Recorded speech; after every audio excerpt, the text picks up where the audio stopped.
Welcome into Texans Today, everybody. I'm your host, Jeremy Chuggs, and on today's show, my 5 biggest takeaways from the Texans' unofficial depth chart ahead of Week 1 up against the LA Rams. It's the week today. This starts the first week for me getting ready for Week 1. Texans, Rams. We have some real football. We're actually just 2 days away from the NFL kickoff Thursday night, Eagles, Cowboys. I am so pumped for NFL football to be back. And if you are as well, make sure you join me this Sunday as the Texans take on the LA Rams, their Week 1 opener. I'll be there. I'll be live. Watch party. We have a bunch of giveaways to do this weekend. So if you want to join us, hey, you know where we'll be. Make sure to hit that subscribe button here at Texans Today for a free Texans watch party this weekend. All right, before we get going as well, Texans also announced they will be naming their team captains tomorrow ahead of Week 1. Drop a name, maybe a couple names down in the comment section. Who should be team captains this year? Let me know down below. You can maybe say a couple names. You can say as many names as you like. Let me know. If it was up to you, who would be the team captains for the Houston Texans as we get into their unofficial depth chart? And I'm just going to lay it all out there for you off the rip. This is the unofficial depth chart they released to the media, and the names highlighted, by the way, those are the rookies heading into this season. And I have 5 major takeaways, starting with one of the rookies in particular, Azeez Al-Shaiir, the starting left tackle for your Houston Texans. If I told you on draft night, day 2, that the guy they selected round 2 out of Minnesota was going to end up starting at left tackle for them, you'd probably call me crazy. But that's exactly what's happening. He has ascended so high during training camp, during the preseason, that the Texans, DeMeco Ryans, Nick Caserio feel comfortable enough to place him as the starting blindside protector for C.J. Stroud. As you see, the offensive line depth chart, and I don't want to toot my own horn, but a little toot. This has been my depth chart since maybe the middle of June, beginning of July. I mean, I'm just saying, hey, Texans Today, we had it first. But nonetheless, Azeez Al-Shaiir has a big role ahead of him for this season. Starting at left tackle, he has a lot on his shoulders, and along the entire offensive line, 4 new starters going into this year from Week 1 of last year. So a lot to prove up front. I think the Texans offensive line will be better as a whole. They actually, during the preseason, led all the NFL in gap run schemes. So that is a change up from what the Texans did last year under Bobby Slowick. That kind of scheme, that blocking scheme, you need big boys up front. And Azeez Al-Shaiir is just that, 6'6", 331 pounds. I think they added more beef up front. You add Laken Tomlinson. You also add Ed Ingram at the right guard, Jake Andrews at center. I think this offensive line will be much better than they were last season, and that starts with the rookie left tackle, Azeez Al-Shaiir. Really excited to see what we see from him this season. That was my first takeaway. Number 2, it's another rookie, and it's Graham Mertz. The Texans, are they really keeping 3 quarterbacks on the active roster going into Week 1? I mean, Graham Mertz looked good in those final preseason games. The Week 1 preseason game, atrocious.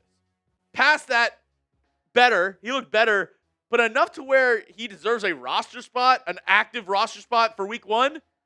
I don't think that's the case. I think more than likely, my guess would be they're going to be bringing up Harrison Bryant, and then they'll, demote Graham Mertz to the practice squad, do whatever gymnastics they have to do with releasing guys, doing whatever. But I believe they're not going to roll into Week 1 with only 2 tight ends. I think they will have a third tight end. It'll be Harrison Bryant, who's currently on the practice squad. And I think what they're going to do is bring Graham Mertz back down. I don't see why it makes sense to bring up, not bring up another tight end and have 3 quarterbacks. Like, I don't see the thought process in that. You have Davis Mills. He's a reliable backup. You don't really need Graham Mertz there for you. Just my opinion, I think they should definitely bring up Harrison Bryant, move Graham Mertz down to the practice squad. But have some more observations for you.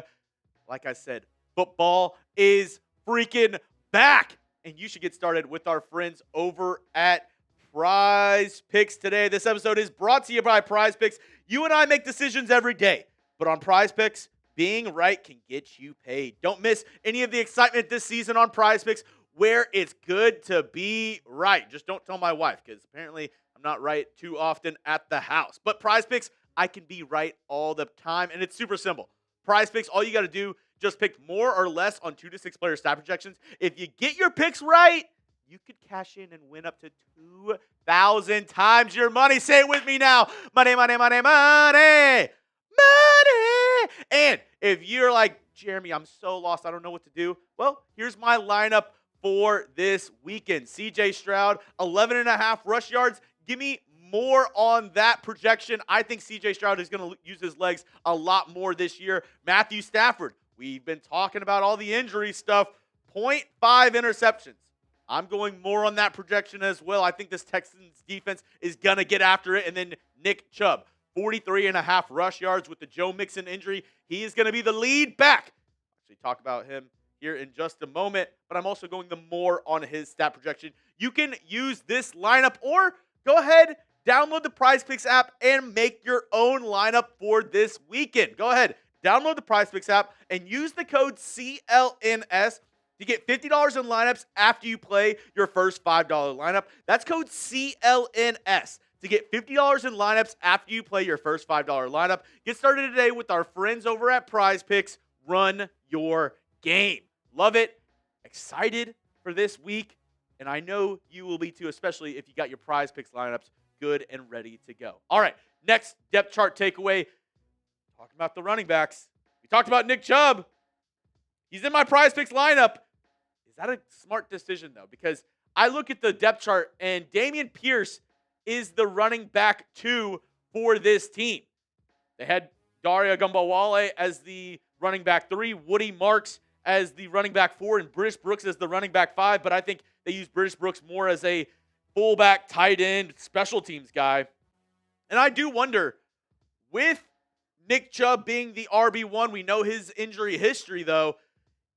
Are they looking at Dameon Pierce, his final year of his rookie contract, to say, hey, this is a contract year for you, Dameon. We want you to show your best, and we want you to show out for us, because I think us as Texans fans, we all are holding on hope for that 2022 season, his rookie year, where he exploded onto the scene. 220 carries, 939 yards, 7 runs of 20-plus yards, and 4 touchdowns. He was amazing that season in this Texans run game.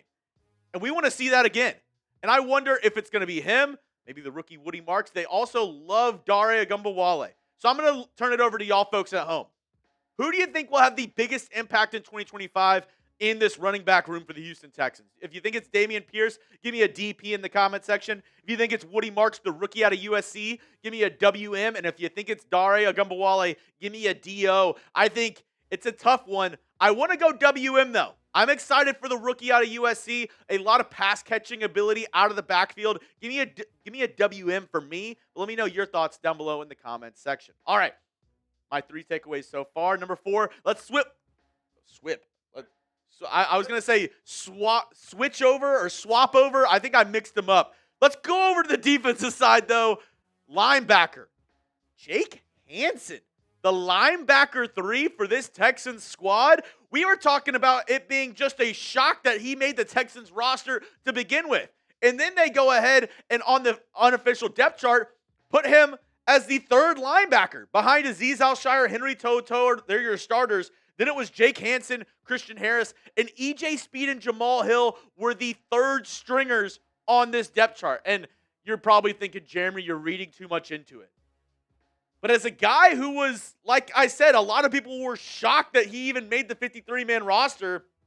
For him to supersede guys like EJ Speed, I mean, maybe Jamal Hill, not so much, but really EJ Speed, that's pretty shocking in my eyes.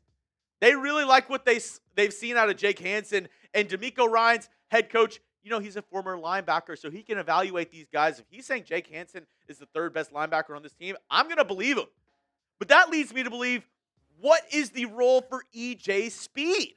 Because they brought him in free agency, and they were really pumped about him. DeMeco Ryans kind of lauded his sideline-to-sideline ability. You see there the numbers from 2024 whenever he was a member of the Indianapolis Colts, 142 tackles on the year last season.